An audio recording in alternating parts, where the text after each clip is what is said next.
જે રીતે આપણે એક્સપર્ટ સાથે પણ આપણે ચર્ચા કરી રિલાયન્સ ઇન્ડસ્ટ્રીઝ આજે ફોકસમાં કારણ કે પરિણામ આવવાના છે અને પરિણામના અનુમાન પર જે છે ખાસ કરીને આપણે ચર્ચા કરીએ સહયોગી નીરજ કંસારા પાસેથી. નીરજ, જણાવો કેવા રહી શકે છે અનુમાન રિલાયન્સ ઇન્ડસ્ટ્રીઝના પરિણામ પાસેથી શું અપેક્ષા છે? જી, આજે જે આપણને રિલાયન્સના પરિણામ આવતા દેખાવાના છે એના અનુમાનની વાત કરીએ તો જુઓ, આજે આપણને આવકની અંદર થોડો વધારો જોવા મળી શકે છે. ગયા ક્વાર્ટરની અંદર જે આપણને 2.32 લાખ કરોડ પર જોવા મળી હતી ત્યાંથી વધીને અત્યારે 2.5 લાખ કરોડ પર આપણને આ ક્વાર્ટરની અંદર જોવા મળી શકે છે. તો નફો જે છે 17,394 કરોડથી વધીને 17,800 કરોડ પર રહેતો જોવાની એક અપેક્ષા બની રહી છે. એબિટા અહીંયાથી વધીને 40,968થી થોડા વધીને 41,000 પર રહેતા જોવા મળશે. થોડા ફ્લેટ રહેશે અને ઓપરેટિંગ માર્જિન જે છે એની અંદર થોડો ઘટાડો શક્ય છે. 17.7%થી ઘટીને 16.4% પર આવતા જોવા મળી શકે છે. જોકે Q3ની અંદર બીજે ક્યાં નજર રાખવાની છે તો જુઓ, ઓઇલ ગેસ અને O2C કારોબાર છે એમાં આ વખતે આપણને થોડી નરમાશ સાથેના સંકેત મળી શકે છે અને ખાસ કરીને રિટેલ અને જીઓ કારોબાર જે છેલ્લા કેટલા વખતથી એક સારો ગ્રોથ રિલાયન્સને આપી રહ્યા છે એની અંદર આપણને એક સારા ગ્રોથની અપેક્ષા અત્યારે લાગી રહી છે.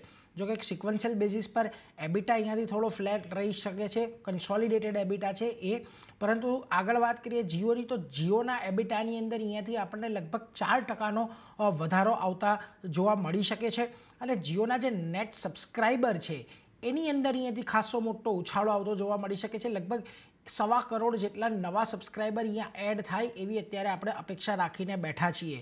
તો અને એ બીજી તરફ કે જે ટેલિકોમ કંપનીઓ માટે ARPU એટલે કે એવરેજ રેવન્યુ પર યુઝર જે હોય છે, આરપુ જેને આપણે કહીએ છીએ, તે 182થી વધીને 183 પર રહેવાની અત્યારે આશા બની રહી છે. તો બીજી તરફ જે રિટેલ ક્ષેત્રનો કારોબાર છે એની અંદર પણ આપણે એક સારો એવો ઉછાળો એબિટા લેવલે જોવા મળી શકે છે. 5% જેટલો એબિટા અહીંયાથી આપણને થોડો ગ્રોથ થતો જોવા મળી શકે છે. જોકે ફેસ્ટિવલ સિઝન ગઈ છે અને દિવાળી થોડી નવેમ્બરમાં હતી એટલે થોડી ઇફેક્ટ આપણને આ ક્વાર્ટરમાં પણ આવતા દેખાશે અને જે ફેસ્ટિવલમાં સારા ગ્રોથથી અહીંયાથી રિટેલ કારોબારને એક સારો એવો સપોર્ટ મળી શકે એવું હાલ અત્યારે આપણે અનુમાન રાખી રહ્યા છીએ.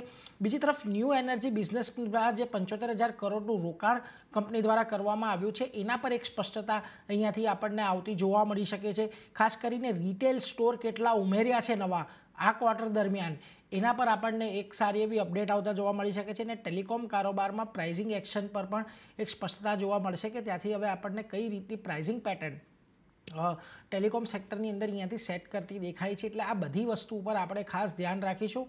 પરંતુ ઓવરઓલ રિઝલ્ટ જે છે થોડા પોઝિટિવ રહી શકે છે, પરંતુ માર્જિન થોડા આપણને દબાણમાં જોવા મળી શકે છે. જી, તો એક